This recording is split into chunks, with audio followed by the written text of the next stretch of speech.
Good afternoon, everyone, and welcome to the NCC and Dragos webinar on emerging trends in OT. We'll just give everyone about 30 seconds or so before we kick off, and just allow a few people more to join.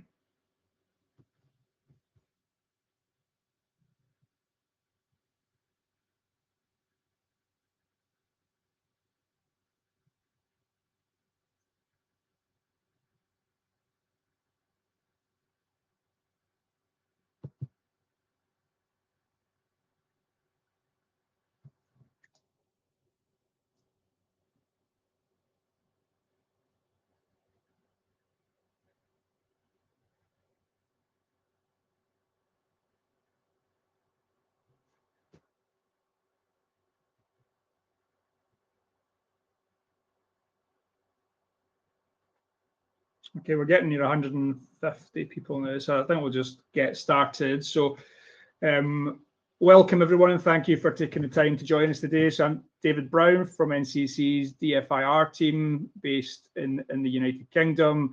I'm also joined today by our Global Head of Threat Intelligence, Matt Hull, and the Director of Intel, or the Technical Director of Intel and Services at Dragos, Magpie. Maybe I could just ask Matt and Magpie to very quickly introduce themselves. Yeah, I think you have, mate. So yeah, hello everyone. Matt Hall, Global Head of Threat Intel at NCC Group. Hi, Magpie, Technical Director over at Dragos. Perfect, thanks both.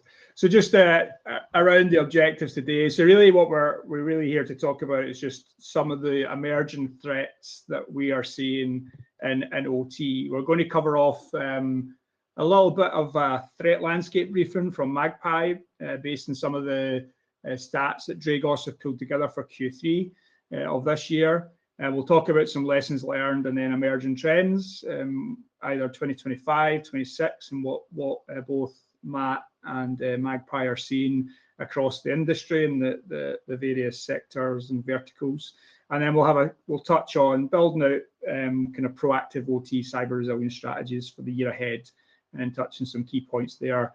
We hope to leave about 10 minutes at the end for Q&A. We do have, I think, over 30 questions pre-submitted. So we will try and cover as much of hopefully we'll try and cover as much of the content in those questions through the content today.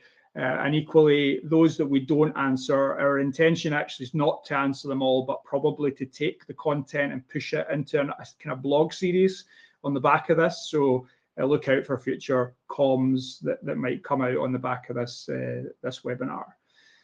Magpie, over to you. Will we get started with the threat landscape? Thanks very much, David. Okay, so I'll start off by setting the scene. Threat groups are already targeting operational technology, and that's on purpose. They're not just accidentally tripping up inside of plants while trying to chase data in the IT environment. So on the next slide, you should see a diagram here. So this is the reality that I guess most of us live in. You've got your enterprise IT at the top, your business applications, your email, access to your cloud services, and then your control centers and DMZs in the middle. That's where your historians live, most of your SCADA and ICS assets, engineering workstations. And then down at the bottom, you've got the actual physics of the piece, the physical controlling elements, your PLCs, your RTUs, field devices, etc. So the two problems that continue to persist. First, OT and IT, they're very tightly coupled. Folks talk about the fact that we're becoming more and more integrated, but the truth is that is something that's been going on for decades now. What is probably a more apparent or a more modern problem is this notion of shared identity that we haven't really addressed. Shared infrastructure still tends to be an issue as well, and long has been, but shared monitoring, and I'll touch on that a little bit more as we go through. Second, most of these environments, they're still much flatter than we'd like. The networks are not segregated. They're not built to be more resilient or withstand those types of attacks or exploratory actions on by the part of a malicious actor. So an IT incident can move into an OT network almost by default. So our classic controls that we have, firewalls, EDR, SIM tools, they're tuned to what's happening at the very top of that stack. They don't really understand things like Modbus or DNP3, Mesh7, OPC UA, the protocols that live down at the bottom. And the safety constraints in those layers are essentially, operating in a different world, different language to the tools that we have in the enterprise IT layer. So that's why we'll keep coming back to the 5 critical controls. They're really the blueprint for fixing what's broken in this picture. If I go on and talk about VaultSite, an actor that I think really is been at the forefront of a lot of news stories over the past sort of 12, 24 months. This really sort of sums it up, I would guess, in why it's so serious at the geopolitical level. So former FBI Director Christopher Wray, he said that Chinese government-linked hackers have burrowed into US critical infrastructure, waiting for just the right moment to deal a devastating blow. So groups like VaultSite that's linked to Vault Typhoon are exactly what he's talking about here. The important thing to really note about a group like VaultSite is they're not, using a single 0 day. They're not, pushing the latest and greatest tools, something that takes us by surprise. It's really that we need to worry about their discipline and their intent. They're there to quietly gain and maintain access to multiple items of critical infrastructure, organizations that cover power, pipelines, telecoms, water, and the defense industrial base as well. So they're not there to immediately smash anything. They're not, trying to take something down right now, the moment they're in that network. They're there to pre-position. They're there to learn from the environment, and they're there really to keep that option of disruption on the table in case at a later date. That's what is sanctioned by the powers that control them. The next slide here shows some of the sectors that we see VaultSite operate in. Targets like power generation on the electric side, but also transmission and distribution. Oil and natural gas is in there too, as is water and wastewater. Telecoms, I think, has been, the kind of key piece that really started off the briefing. That was around Guam and about the kind of military aspects around why Guam was a potential target there. But we've seen them go, across the globe, and the defense industrial base is very much of interest as well. But even down to those kind of local state utilities as well. Here we've got the objectives really, the espionage, the collection of that operational and contingency data. It's about maintaining that long-term persistent access, staying resident there without breaking things, the quiet, silent living deep within the network, and also the intelligence preparation of that environment. So understanding how to cause physical effects if they are later instructed. This is not necessarily a playbook that's complete, and part of the intrusions that VaultSite and others are conducting is to learn enough to build up that playbook for later. It could be the tools, it could be the understanding, but it's very much kind of the pre-positioning and the precursor to being able to actually execute some of these more disruptive or destructive attacks. So the key takeaway here, I think, is that they're acting in a very 2025 manner. The abuse of edge devices, those that are often end of life, the routers and the VPSs, the doorways that are into those networks that touch the OT environment. And they're not just the ones at the periphery, but those could be the ones that are between the IT and the OT environment. There's heavy use of valid credentials and the native admin tools that you would find within those environments, living off the land. And this is something that can, really sort of disguise their activity, make that look like something that a normal administrator would do. We're not talking about finding malware that's obviously going to stand out or be something unexpected in that environment. So if you do have coverage, it's not necessarily looking for the things that are odd in terms of that don't belong there. It's looking for the odd, as in this is something that does belong, but there's something not quite right with it. And we'll touch on that a little bit later too. And then the target collection of OT relevant artifacts. As I mentioned, this preparation, the focus here is network diagrams, it's process information, it's business continuity plans. This is how they can gather that information potentially exclusively from the IT side of the network, but that will play into operations within the OT environment in the short or long term. Graphite is another group as well that I would say, stands similarly to VaultSite. They're not unique in their focus, but I think the difference here is potentially a little bit more of a reduced interest. So primarily here, Europe and the Middle East. And on the surface of it, you might say graphite looks a little bit like a boring enterprise kind of intrusion. The tradecraft is typical. This is why it's important in this context. So the spearfishing that we've seen is aimed at those OT sort of adjacent roles: engineers, planners, logistics, energy sector staff. They are exploiting items like Outlook, tools that you find on common desktop environments like WinRAR, all the sort of 2023 era vulnerabilities here. They're stealing hashes, using that with script-based malware. So nothing overly sophisticated and very much standard kind of lateral movement within an IT environment. They are dropping some custom malware, things like Headlace, OceanMap, MazePie, that are tuned for that credential theft and data exfiltration. But if you only look at the IT side, you will only see that it's another APT phishing campaign. When you bring it into the context of the OT environment, the industrial targeting, you realize that the businesses that are in energy, government, logistics, it's all a means of establishing that stage one access, understanding the systems that are there and tightly coupled to OT, but also the OT supply chain, the interactions between organizations, the larger picture about where a disruptive effect in one organization can have the desired effect, perhaps within industry or downstream. And I think this is where you start to look at the supply chain and the focus of kind of the underpinning potential targets that you maybe don't have visibility of yourself, but need to be somewhere on your risk register and in your planning, because actually the attack that could affect your organization isn't always within your environment. Camosite and Electrum, another two groups that we've talked about frequently at Dragos. So both of those, they are associated with profiles that have been termed sandworm, UAC 0165, 5044, basically what many government agencies have attributed to Russia's GRU Unit 74455. Camosite specializes in that persistent intrusion. So within those critical infrastructure targets, typically, we're seeing them in Ukraine very much at the moment, but increasingly in Europe, especially in oil and gas. They're the access brokers. They conduct the phishing, the brute forcing of protocols like SSH. They're abusing exposed services, and then they hand off those footholds.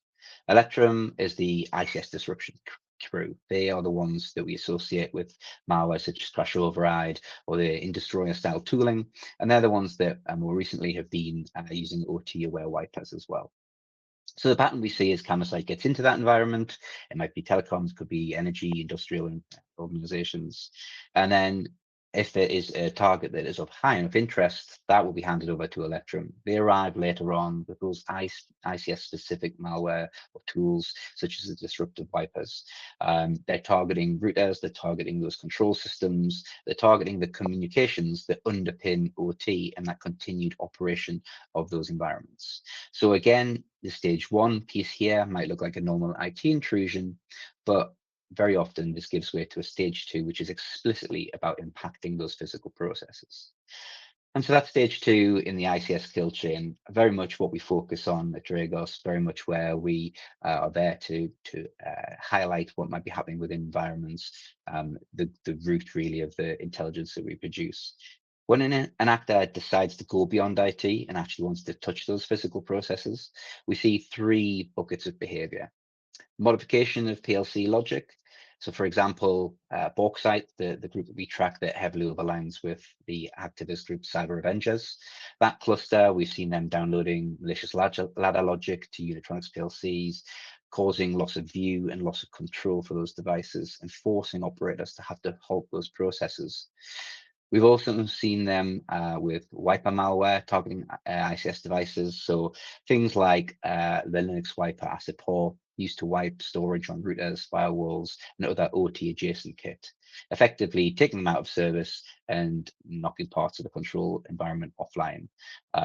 You could also say that the FluxNet operations were very similar to this, about destroying the actual physical devices themselves, another way of taking them out of service. So we talk about cyber enabling physical operations, but I think the thing to really think about is it is the physical elements, it's the physical effects that we see as a result, but it's also the physical kit that might need replacing because of the way that attacks are now escalating.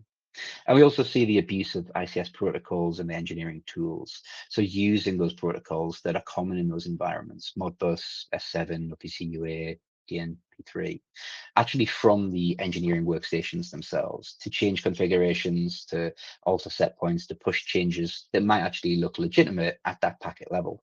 So the outcome is always the same. We've got loss of view, operators can't see what's happening. We've got loss of control, they can't reliably send commands, and we've got denial of service. Those key OT components are either wiped or bricked. So crucially, this is executed over traffic in your network that you see every day.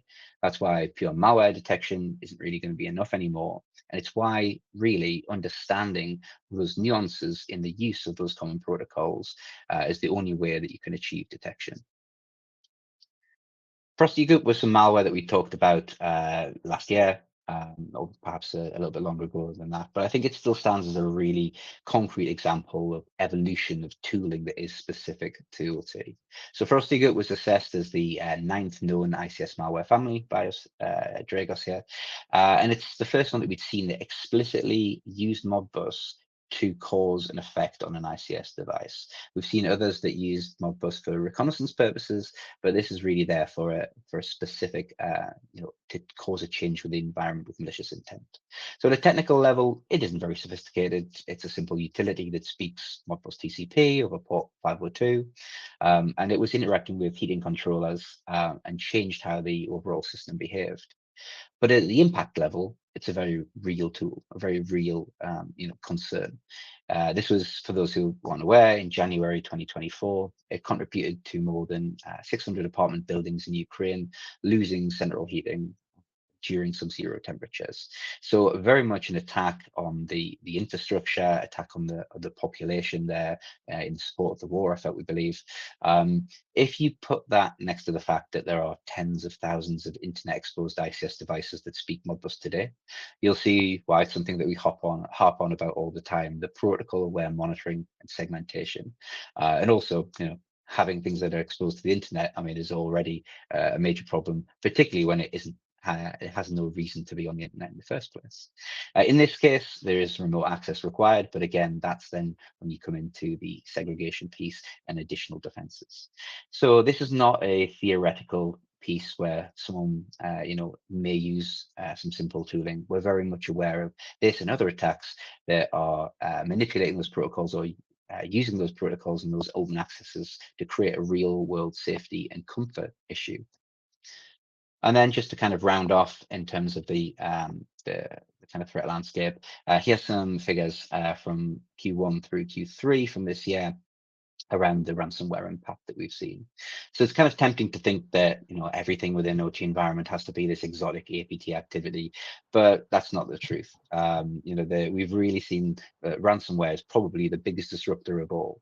The intent might be different, but certainly in terms of the impact, I think ransomware is probably the one that's felt most by OT or industrial communities. So you can see from this graph, we've got very similar stats to, I guess, year on year. Manufacturing is always way out in front. Got around 1,440 victims there.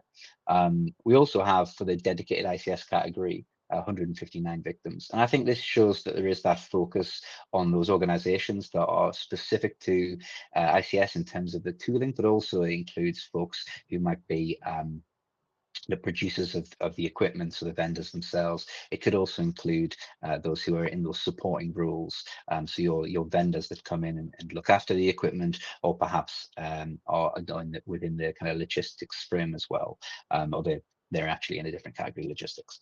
Significant numbers, though, still in transport, telecoms, and in government, and obviously the energy adjacent sectors always being targeted, I guess, because of the lack of some of the security that tends to be around remote sites, but also just generally in that kind of those sectors, we do find a slightly lower bar to entry. So oil and gas, electric, renewables, water, and mining in there too.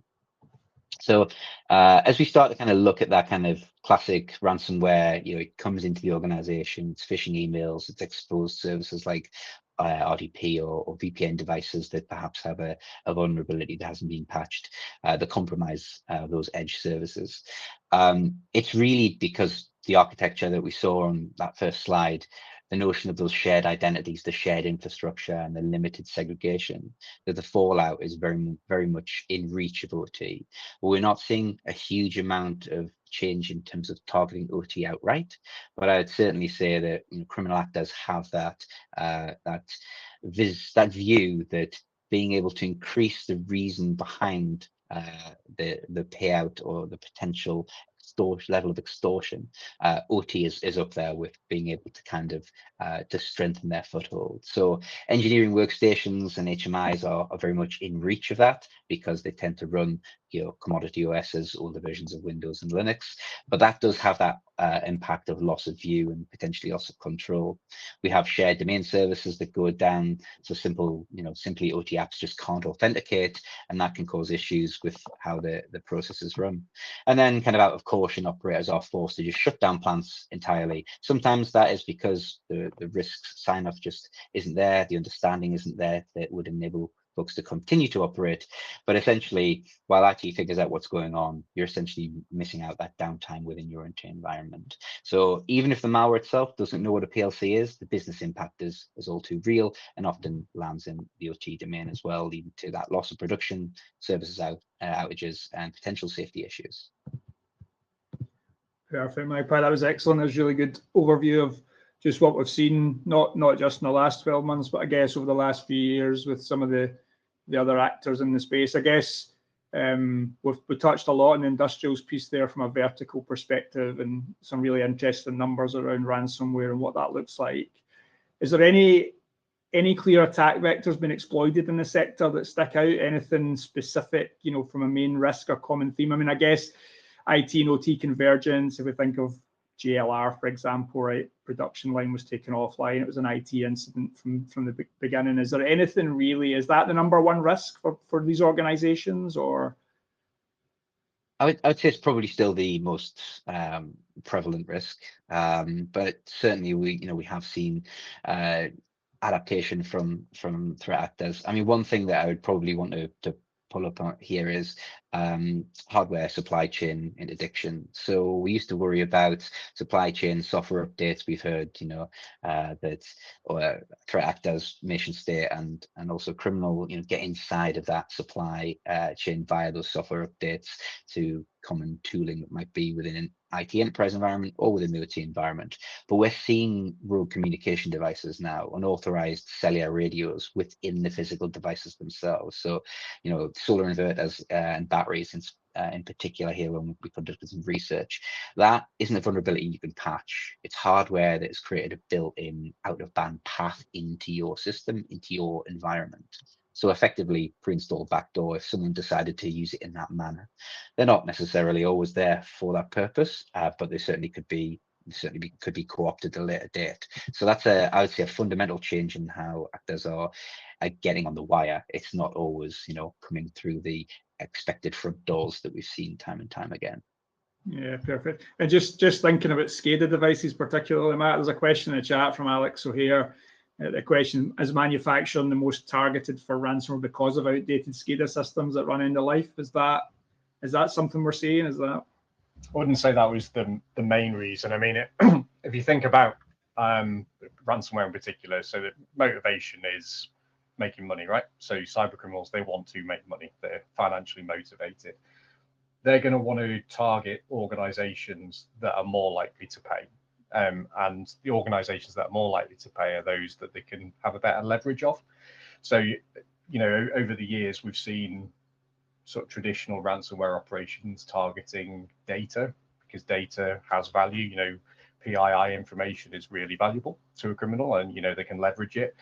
But ultimately, the other side of the fence is an organization that is particularly susceptible to downtime is going to be particularly attractive as well. So a manufacturer is absolutely a target for a threat actor or a criminal that wants to leverage downtime, because the manufacturing plant or whatever is not going to be able to do what they want to do. So I think it's probably less about the tech behind the scenes.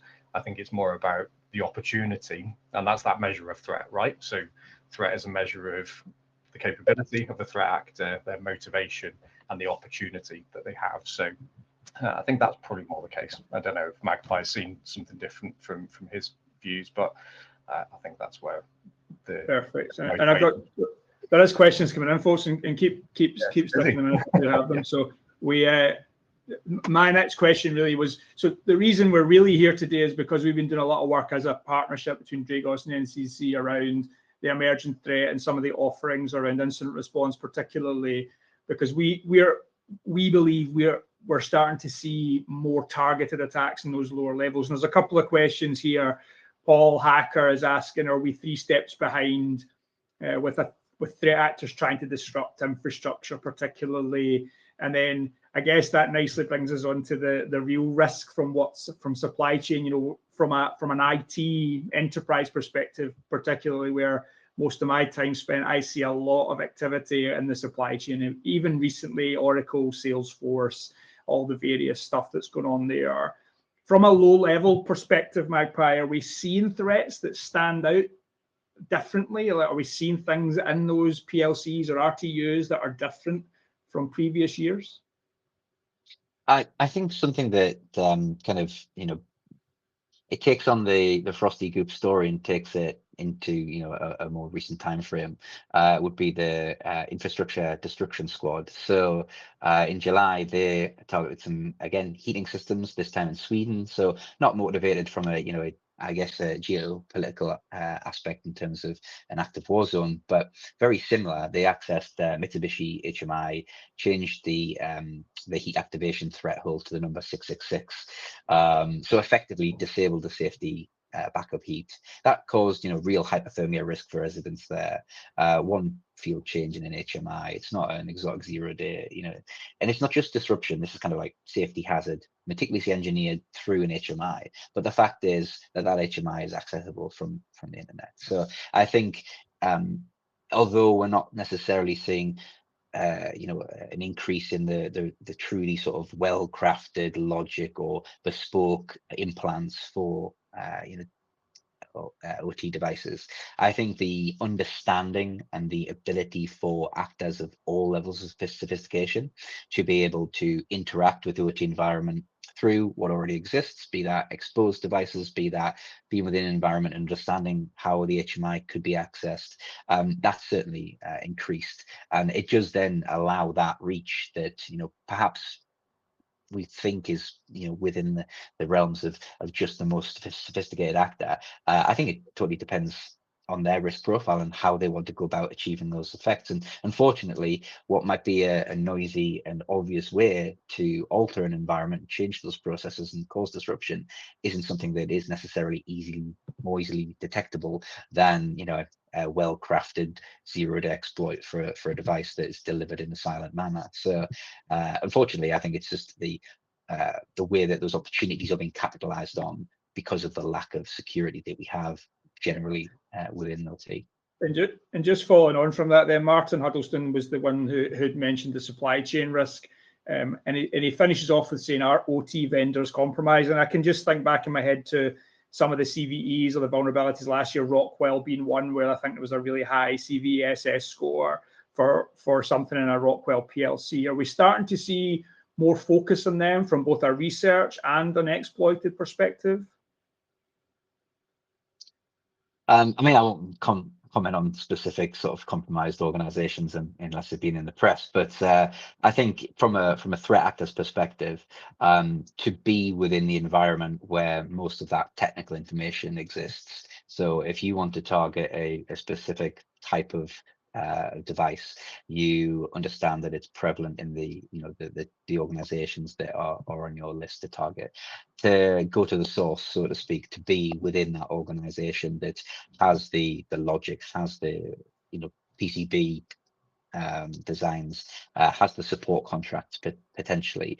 It does give you a significant advantage. We often hear about compromises of organizations, how source code is leaked. That doesn't necessarily mean that you're going to craft brand new 0 days because you've got access to the source. But I do think that having that foothold in the organization opens several other doors. You've got much better access to R&D to understand how, you know, the software might work, to how firmware might work, how that could be exploited. But you also understand the way that kind of it hangs together from a support perspective to understand when there may actually be reported bugs, and that might give you a leg up in terms of developing exploits for known vulnerabilities, even if they're not publicly known. But I think also just the fact that you then have a good idea about where such capabilities or accesses might take you, because you have potential customer lists, and then that kind of gives you those maybe more opportunistic, or at least it's some target development when you get to free. So I do think vendors are always going to be a target, support contractors are always a target, any supply chain is also a target, cloud hosting providers. It's just, I think that these are more and more increasingly leading to intrusions with environments that perhaps wasn't something that I would say 10 years ago was as prevalent as it is now.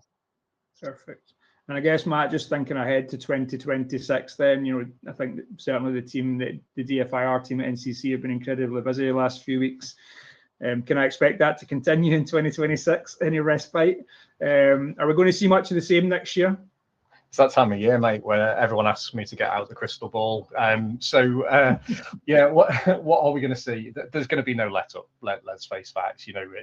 We're absolutely at the point where it's disruption as usual when it comes to cyber threat. It shouldn't be considered something that's in isolation. It should be part of our ongoing sort of resilience activities. I think in terms of AI, that keeps on getting mentioned a lot, and there's a lot of noise around it.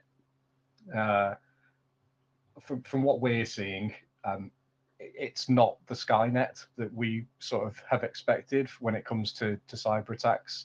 Yes, it's lowering the entry level to criminality. It's making it easier to get involved in this type of activity, and obviously it's been the year of social engineering, hasn't it, with what we've seen across the board. So and AI and generative AI in particular is helping that. It's tailoring those phishing emails a lot better. It's enabling voice cloning and deepfake and so on. But in short, no, I'm going to put myself out there and say I think ransomware numbers are going to continue to increase in 2026.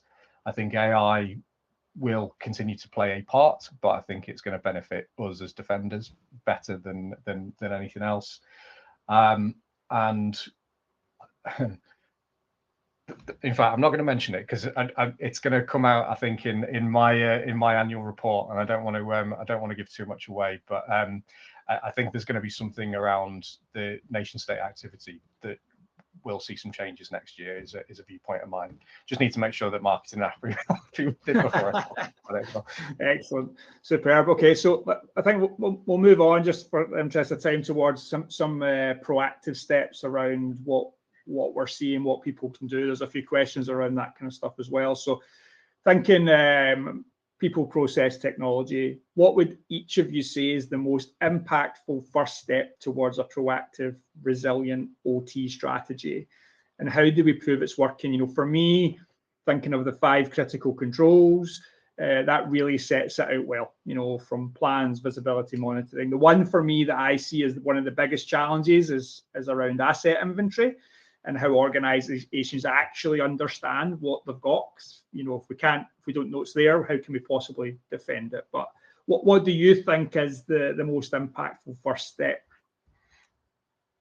Can I take something just broadly, and then I guess Magpie can zoom in. So I look at this from threat led. We focus in my team on all things threat. Doesn't matter whether it impacts IT, OT. It's about what's going on. I think you've hit on a really important point around asset inventory, and I guess if you look at that more broadly, is know yourself. It's really important to know if you're monitoring stuff. Are you monitoring the right things? Are you aware of shadow IT that might be internet facing? It might be data related stuff. I think Magpie talked about it early on in his intro, but credentials that are out there that are being leaked, info stealers, all of that sort of information and password reuse, it's all really basic stuff, but actually we need to keep an eye on it. And if we keep an eye on those things, that goes a long way when it comes to having a resilient ecosystem, whether it be IT or OT. Number one there is sort of scenario-based stuff. Any incident response plans that you have, try and run those things internally, but base them on actual hypothesis, actual scenarios that are relevant to your organization. Don't just do a threat scenario or a tabletop exercise that's generic.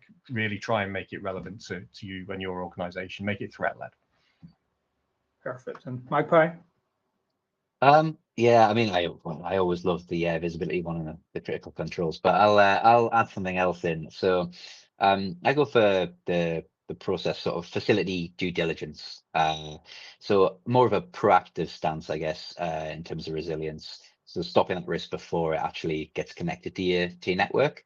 So we often see organizations inherit risk, so quite massive risk really during mergers and acquisitions, or vendor onboarding. What's a practical step you could take? Scan that asset before you sign the contract, so to speak, before it goes within the environment. We find recently we found TeamViewer instances left behind by integrators on what was meant to be secure equipment. So you're already bringing in a potential avenue of access because something was inadvertently left behind. Now, there could be occasions where it's intentionally left behind, but certainly if you don't look, you're not going to actually know, and you're bringing that into your environment. So tracking that, proving it's working, that kind of orphan asset rate. How many devices did you discover during onboarding that you didn't or devices you didn't know existed? How many have you cut out of your network? If you're stopping 5 rogue or unknown devices entering a particular plant, that's like true resilience that you can count in financial terms, right? That's being able to kind of score against that risk and say, look, this could have been a problem later down the line. Could have been small, could have been large, but it can't be a problem now because we've addressed it beforehand. Perfect. And I guess just something Matt touched on there, just about how NCC as an organisation focus on threat intelligence across IT, OT. Obviously, Dragos are an OT business. So what does intelligence-led actually look like in OT from your perspective? What sources, which mapping into detections, how often should they be tuned? What can we do there to be more proactive in that particular space? Yeah, I think in terms of kind of the analysis that our team do and the tracking of threat actors, some of it is there to essentially create that kind of knowledge of who the adversaries are interested in. It is to assess their capabilities for sure, and very much where it touches OT. But in terms of using intelligence to lead in things like detection or in terms of response or mitigation as well, it's about behaviors, right? It's not just indicators of compromise. And I think for a long time on the IT side, we've kind of said we move from indicators of compromise to indicators of attack, and then we should move beyond that, but we still seem to be on IOCs. In OT, for us, it's entirely different. It has to be TDPs, the things that endure. IP addresses and hashes can change from day to day, minute to minute, and actually are probably not relevant within an OT environment. But you spotting MQTT on port 8883 used for command and control uplink that you might not know about, but that might be part of the intelligence that you can ingest and understand. But the fact that protocol was there and it had never been used in the business before, that's a huge thing to understand and be able to detect and mitigate. That modifying of those heat set points via Modbus I mentioned earlier, that might be something that happens standard, but actually what if that happens outside of a normal engineering window? So it's about kind of understanding the TTPs and where they fit and how that differs from the legitimate behavior. Mapping that intel that you have specific to your hardware, your processes. If you don't have Unitronics PLCs, you can probably deprioritize any of the the worry of that, then the signatures that apply to those devices. If you do have, say, AllPack or Phoenix contact devices, the bulk site's interested in going after them. So that becomes a now problem. Be aware, read up on that, have that intel, know what they've done in the past, know the types of thing that they might be interested in, and that's where you can focus your defenses and your proactive research within that environment. And then the tuning piece, and it's something I think that our SAs do really well during the onboarding process with Dragos platform customers, is to make sure that what's coming out of the platform is actually relevant, it's not noisy, technology, it's the things that actually matter, but the things that are also prioritized in terms of how they should be for that specific customer or that specific site. That doesn't stop then though. If you buy a new pump or you onboard a new line or even a new vendor that has the need for remote access, you have to update your baselines. You have to ensure that those alerts that you're going to get are right. Do you need new alerts that could potentially trip? Do you need to modify existing ones to allow for what's expected? So it's not really just about take a new report and ingest those 10 IOCs and have them on your environment. It's about having that best signal. This behavior has never been seen before in this part of the plant. That's the important piece, not this IP's on a block list, which I think is still very much the default position. Yeah, very much. And I chat with the red team, for example, quite a lot at NCC, and they'll always say that they focus on the tactic, not the technique. So if you can block the tactic, the technique will never be effective, right? So it's exactly what you're saying there. Hashes and IPs will change. So that's really interesting. Thanks for that. Okay, so just I guess to wrap up this piece then, from your perspective, what continues to be the minimum viable level of incident readiness, I guess, to be able to respond effectively? I do a lot of tabletop exercising, majority in IT, a small number in OT. But for me, organizations have incident response plans and playbooks, but nobody knows where they are. Nobody knows the content of them. So actually understanding your processes for me is so vitally important to these organizations, and that's the whole idea of being prepared.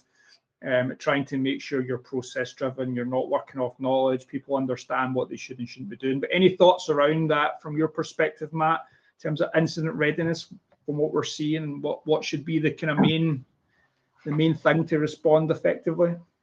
Yeah, I mean, I think you probably know a little bit more about this than me, but I guess my take on it would be, going back to what I've said previously, those practice scenarios, have a small set of well-rehearsed scenarios that you've gone through, but those scenarios be based on your threat landscape, the infrastructure that you have, the sort of sector that you operate in, the countries that you operate in, take into account all of those things.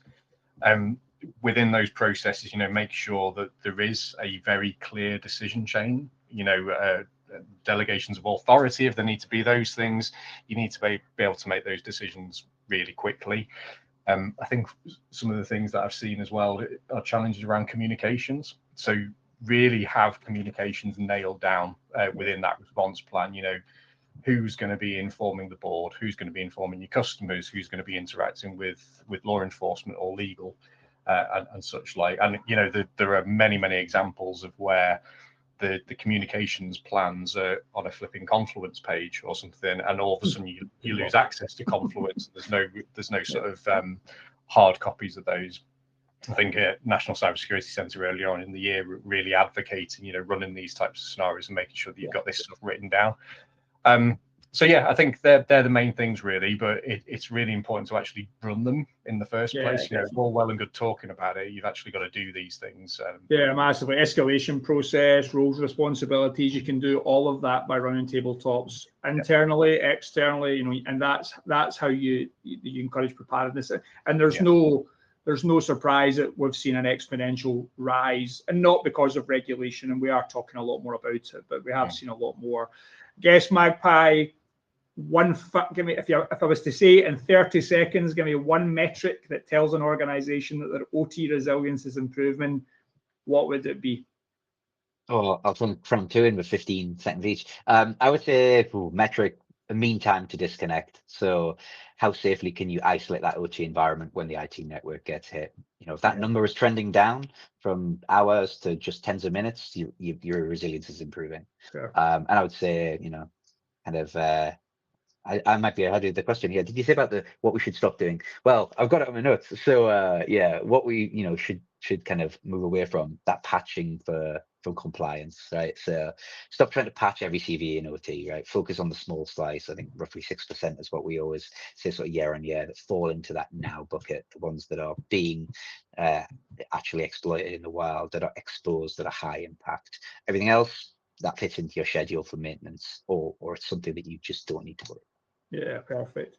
And I guess really the key takeaways, we've got a slide here on key takeaways. So what we are seeing is we are seeing a slightly shift in the types of attacks within OT. Visibility, as I've touched on, and I think someone picked up on how challenging that can be from an asset inventory perspective, and some of the questions or made a comment on it. Absolutely agree, but it needs to be non-negotiable. We cannot defend what we can't see. And I think we need to be focused on driving our defence through our intelligence. So that is vitally important. And then, of course, we've just touched heavily on resilience. I think the five critical controls from SANS are vitally important to everything we do, and it touches on all of those elements we've just touched on there around detection, visibility, monitoring, asset inventory, incident response planning. So some really interesting points there. So excellent. Thanks both very much. That was very insightful. I know we have reached 15:45. That webinar will not shut immediately. We can take a couple of the live questions. Like I say, we will try and answer as many questions as possible through hopefully a blog series that's going to follow on from this webinar. The one I would like to take first, or at least if that's the only question we do, is around a question from Hershish that says, it's what skills do cyber defenders need to learn and train on to effectively defend OT systems? Magpie, I'll let you take that one.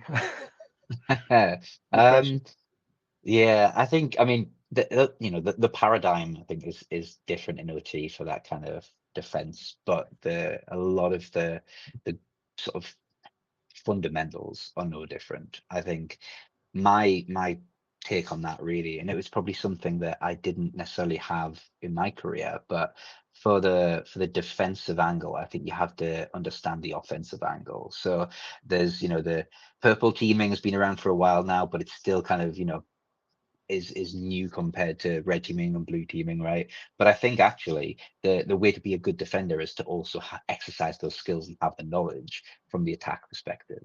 And that's probably something that isn't, something that is as easy accessible in OT than it is in the IT world. I mean, there's probably other courses out there, but SANS seem to do it well. There's obviously a big focus on ICS in the SANS world. I'm not saying that SANS courses, suddenly is what you need to do, but I think it's that type of material that can be really useful. I went to university and did a master's in computer science. It wasn't specific in any way, and I fell into this world, which I guess was still fairly emerging as it's particularly on the industry side. Now you can do dedicated courses in specific disciplines, be forensics, be whatever. I would say don't go too narrow. But it's about having that background and having the skills to think logically. It's if you can play both sides of it, as I was saying, it's kind of like you anticipate, and that's one of the things as well. Like the knowledge of how threat actors operate, reading up on some of the the best intrusions of the last 20 years, understand the things that may have been overlooked in those responses, so that you don't overlook them in the future. I mean, we're essentially playing in a realm where most of the networks in OT aren't monitored, right? I think it's a couple of years ago now, but our CEO Rob said about 5%. That's Dragos customers and it's other our competitors' customers. That's a tiny proportion of all those networks out there that actually have any visibility in them. So if you're in a network that doesn't have visibility, well, one, try and fix that. But two, I mean, you're essentially hunting in the dark. So you essentially, you have to try and put yourself in the attacker's shoes and think of ways you'd catch yourself out. And that's probably the only way you're really going to find the really sophisticated actors. I think everything else comes down to cyber hygiene. Yeah, that would be my quick take on it anyway. Perfect. And just to try and quickly squeeze in a couple of questions before we finish up. So Samantha Bonner has asked, with how quickly and drastically threat landscapes seem to change, would you have any key advice for threat hunters and organizations looking to defend themselves? So thinking about what we've touched on already, MITRE ATT&CK framework, TTPs, focusing on the tactics rather than the techniques, that will then stop you focusing on single individual instances. You'll block it at a higher level. That would be the most important thing to think about when you're performing hunting activities. For me, Coagio, in the US, threat actors are actively targeting OT, ICS, and manufacturing networks directly from their command and control systems, or do these attacks typically focus on IT first? Well, for sure, I think, and Magpie, correct me if I'm wrong here, but typically what we see is the majority of attacks start in the IT element. Colonial Pipeline is a good example there. But if you do expose something to the internet and your OT environment, it will be picked up in minutes by the amount of scanning that's done globally. So that's where we need to be really cautious. And just to your other point, you then go on and ask, additionally, for those who OT environments were compromised, did they not have a DMZ with micro-segmentation and boundary protection in place? If everyone had that, we wouldn't be here today. Okay, I think we are running on, so I think we'll bring it to a close at that point. Matt, Magpie, thank you very much for joining me today. I hope it's been really informative for the audience. We've had some really good numbers of attendance. The webinar will be, which is recorded, will be sent to every attendee following on once we close this down. So you should get an email shortly. And like I say, all questions that we've had, I think we've had about 50 questions in total. We'll look at early in the new year, looking to put them into some sort of blog series and answer as many of those as we can through that forum. So thank you very much. Hope everyone has a lovely Christmas and the holiday season, and hope to see you again soon. Thanks all.